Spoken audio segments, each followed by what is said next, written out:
Hello, guys. Welcome back to Affirmations.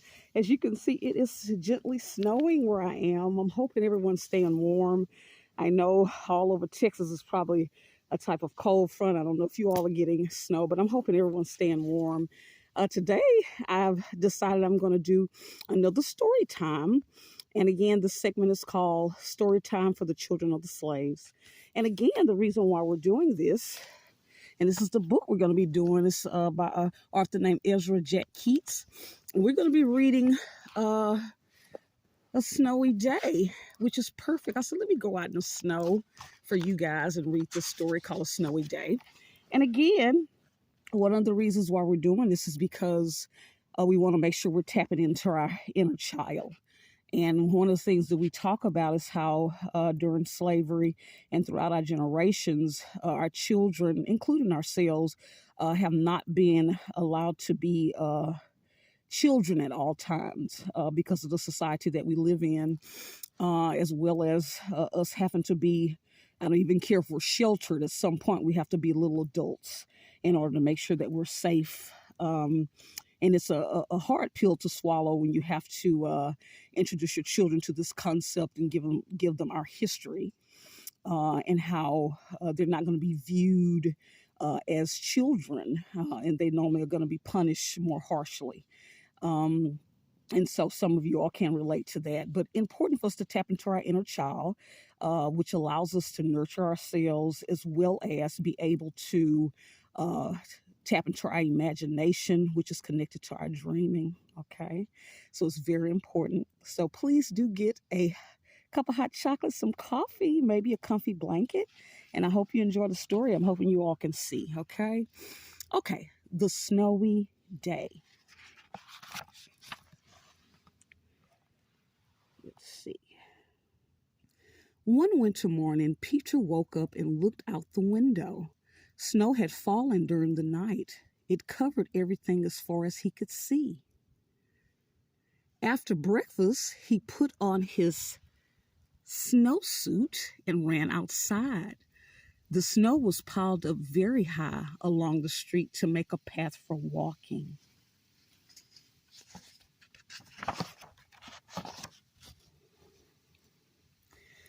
Crunch, crunch, crunch. His feet sank into the snow. He walked with his toes pointing out like this. And he walked with his toes pointing in like that.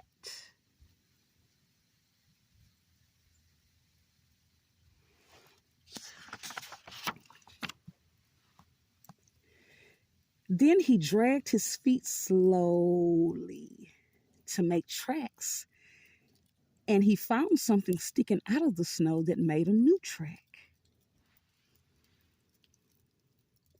It was a stick that was just right for smacking a snow-covered tree. Down fell the snow, plop, on top of Peter's head.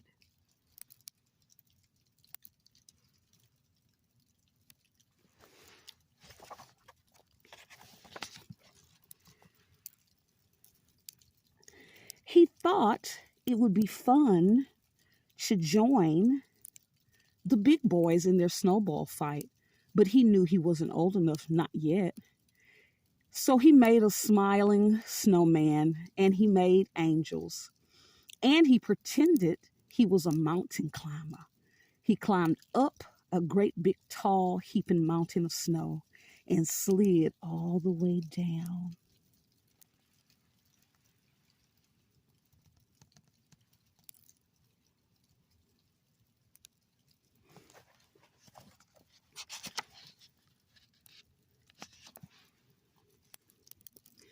He picked up a handful of snow and another and still another.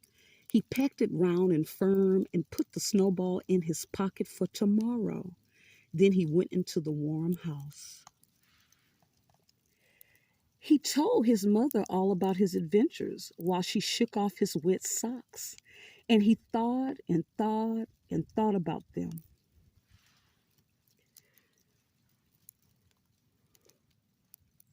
Before he got into bed, he looked in his pocket. His pocket was empty. The snowball wasn't there. He felt very sad. While he slept, he dreamed that the sun had melted all the snow away. But when he woke up, his dream was gone. The snow was still everywhere. New snow was falling.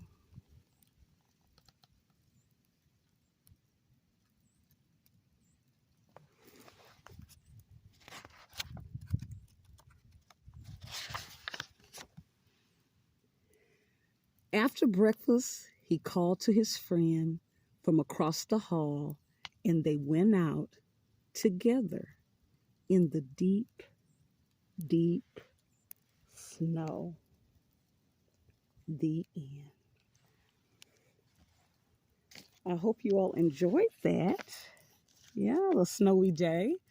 As I think about that story, I think about how he was thinking about how wise it was that he didn't play with the big boys. And I know many of you all can relate to that. Those who had to take care of younger siblings, having them always having to tag along, and a lot of times older siblings not having being able to have the freedom to explore and relax and connect with their friends because they were responsible, and because parents sometimes had to work or relatives needed their help, they were on double duty. And then for the younger ones, sometimes wanting to tag along, but then for those that didn't want to tag along, because again, sometimes the older siblings or older, cousins or older children that they're around can cause them harm.